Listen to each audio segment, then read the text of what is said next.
সংস্কার কমিশনের যে রিপোর্ট, সেখানে আমরা 3টা ভাগে আমাদের সুপারিশগুলো দিয়েছিলাম, যে অন্তর্বর্তীকালীন সরকারের পক্ষে কি কি করা সম্ভব এবং কি কি করা বাঞ্ছনীয়।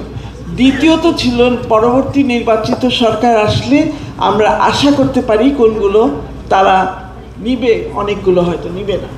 আর তৃতীয়ত ছিল নারী আন্দোলনের দীর্ঘদিনের যে স্বপ্নের বিষয়গুলো, যেগুলো নিয়ে পরে হেফাজতের তাড়া খেতে হলো, তো সেইগুলো আমরা নিয়ে এসেছি। বৈষম্য বিলুপ্তি এবং নারী পুরুষের সমতা অর্জনের লক্ষ্যে পদক্ষেপ চিহ্নিতকরণ, এইটাই ছিল আমাদের মূল স্পিরিট। আমাদের যে প্রতিবেদন আমরা এপ্রিল মাসে জমা দিলাম, এখন সেখানে আমরা বলতে চাচ্ছি যে আন্তর্জাতিক মানবাধিকার সনদগুলো যেগুলো বাংলাদেশ অনুস্বাক্ষর করেছে বা রাটিফিকেশন হয়েছে, সেগুলোর যে আন্তর্জাতিক মান সেখানে দেয়া আছে, সেগুলোকে সমুন্নত রাখা হচ্ছে কি হচ্ছে না।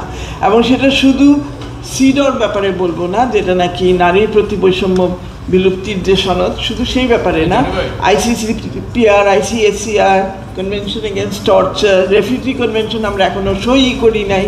তো এই জায়গাটাতে কিছু নজর দেওয়া দরকার, কারণ অনেক কিছু আছে যেগুলো এখন অধ্যাদেশ আকারে করে ফেলা যায়।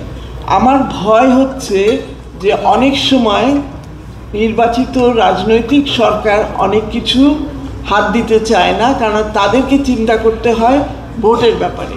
শিরিন, আমরা তো দেখছি যে অন্তরীণ সরকারও হাত দিতে চাচ্ছে না। সেখানে আমাদের আশা ছিল যে আমরা অনেক কিছু সেখানে প্রস্তাব করেছি, এবং আমাদের সংস্কার কমিশনের যে রিপোর্ট, সেখানে আমরা 3টা ভাগে আমাদের সুপারিশগুলো দিয়েছিলাম, যে অন্তর্বর্তীকালীন সরকারের পক্ষে কি কি করা সম্ভব এবং কি কি করা বাঞ্ছনীয়। দ্বিতীয়ত ছিল পরবর্তী নির্বাচিত সরকার আসলে আমরা আশা করতে পারি কোনগুলো তারা নিবে, অনেকগুলো হয়তো নিবে না। আর তৃতীয়ত ছিল নারী আন্দোলনের দীর্ঘদিনের যে স্বপ্নের বিষয়গুলো, যেগুলো নিয়ে পরে হেফাজতের তাড়া খেতে হলো, তো সেইগুলো আমরা নিয়ে এসেছি। স্বপ্নগুলো বিশেষ করে আমাদেরও অনেক আগে থেকে বাংলাদেশ মহিলা পরিষদ লড়াই করে যাচ্ছে একটা অভিন্ন পারিবারিক আইনের জন্য, এবং সেটা আমরা এনেছি।